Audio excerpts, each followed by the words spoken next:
بسم اللہ الرحمن الرحیم۔ آداب ناظرین، نہ خدا ہی ملا نہ وصال صنم۔ مہاراشٹر کے سیاسی حالات پر یہ مصرع صادق آتا ہے۔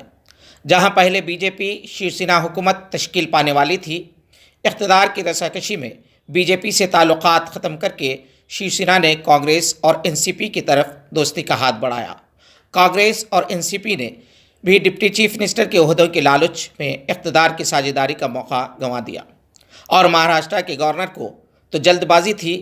کابینہ کی جانب سے ریاست میں صدر راج کی سفارش کو انہوں نے صدر جمہوریہ تک پہنچا دیا، اور انتخابی نتائج کے 20 دن کے اندر مہاراشٹر میں صدر راج نافذ کر دیا گیا۔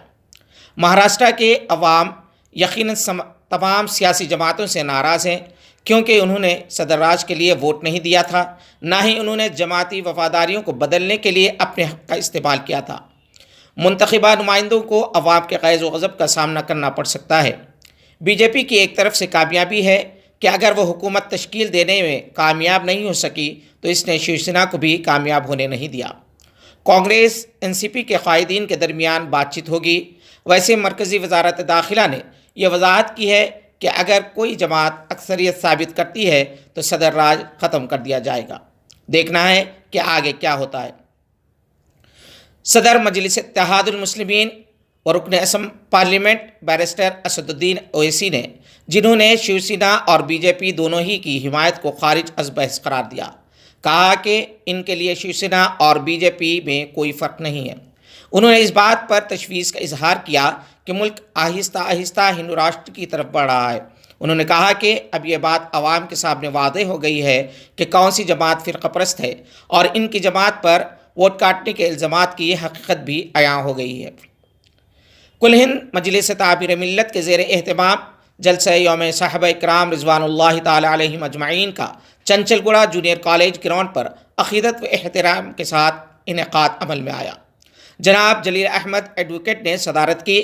مولانا ثناء الہدیٰ قاسمی، سید قیصر محمود ایڈوکیٹ، عمر عابدین، ڈاکٹر فخر الدین محمد، حبیب عبد الرحمن حامد، مولانا مفتی نیر اعظم اشرفی، ضیاء الدین نیر، وحاج الدین صدیقی، ڈاکٹر متین الدین قادری، ڈاکٹر مشتاق احمد نے صحابہ کرام رضوان اللہ تعالی علیہم اجمعین کی سیرت پر تقاریر کی، اور موجودہ حالات سے نمٹنے کے لیے سیرت صحابہ کا مطالعہ اور عمل کرنے کی تلقین کی۔ تلنگانہ اردو اکیڈمی کی جانب سے پروفیسر انور معظم کو مولانا آزاد ایوارڈ پیش کیا گیا۔ پروفیسر بے احساس ڈاکٹر فاروق شکیل، ڈاکٹر عباس متقی اور جناب محمد رشید الدین بیورو چیف سیاست کو مخدوم ایوارڈ پیش کیے گئے۔ اس کے علاوہ باسط قادری اعتماد، محمد بشیر الدین منصف، محمد آصف علی اور محی الدین نامہ نگار سیاست، فاروق علی ایڈیٹر اقصیٰ کو صحافت میں کارنامہ حیات پیش کیا گیا۔ جناب محمود علی وزیر داخلہ نے ایوارڈز پیش کیے۔ مختلف شعبوں میں ایوارڈز پیش کیے گئے، جن میں شاعری کے شعبے میں حضرت امجد حیدرآبادی ایوارڈ آغا سروش، ڈاکٹر سلیم عابدی، محمد اکبر خان اکبر، شاہد عدیلی کو دیے گئے۔ شاعری کے ایک اور شعبے میں سعید شہیدی ایوارڈ تاج مستر جگجیون لال آستانہ سحر، ڈاکٹر نادر المسدوسی، انجم شافعی کو دیے گئے، جبکہ فروغ اردو کے لیے سری نواس لاہوٹی ایوارڈ جناب نانک سنگھ نشتر، فریدہ راج، محمد عبدالحفیظ اسلامی، میر فاروق علی، تحقیق و تنقید کے زمرے میں ڈاکٹر محی الدین قادری زور ایوارڈ، میر تراب علی ید اللہ، ڈاکٹر محمد ناظم علی، میر محبوب علی، ڈاکٹر باز مہدی کو دیا گیا۔ نثر کے شعبے میں آغا حیدر حسن ایوارڈ نسیمہ تراب الحسن، محمد انیس فاروقی، انیس قیوم فیاض، ڈاکٹر میم خوف سلیم، جبکہ تعلیم و تدریس کے شعبے میں پروفیسر حبیب الرحمن ایوارڈ ڈاکٹر مجید بیدار، ڈاکٹر سلمان عابد، ڈاکٹر عسکری صفدر، ڈاکٹر جاوید کمال کو دیے گئے۔ جناب رحیم الدین انصاری صدر اردو اکیڈمی نے مہمانوں کا استقبال کیا۔ اس تقریب میں سیکرٹری اقلیتی بہبود اجیش مشرا، جناب اے کے خان مشیر اقلیتی بہبود، شاہ نواز قاسم ڈائریکٹر اقلیتی بہبود، جناب قمر الدین صدر نشین ریاستی اقلیتی کمیشن، جناب مسیح اللہ خان صدر نشین ریاستی حج کمیٹی، پروفیسر ایس اے شکور کے علاوہ دیگر موجود تھے۔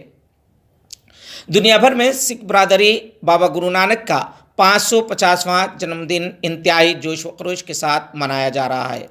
کرتارپور راہداری کی افتتاح نے ان کی خوشیوں کو دوبالا کر دیا ہے، کیونکہ 72 سال بعد ہندوستان اور دوسرے ممالک کے سکھ بابا گرو نانک کی آخری آرامگاہ کی زیارت کر سکیں گے۔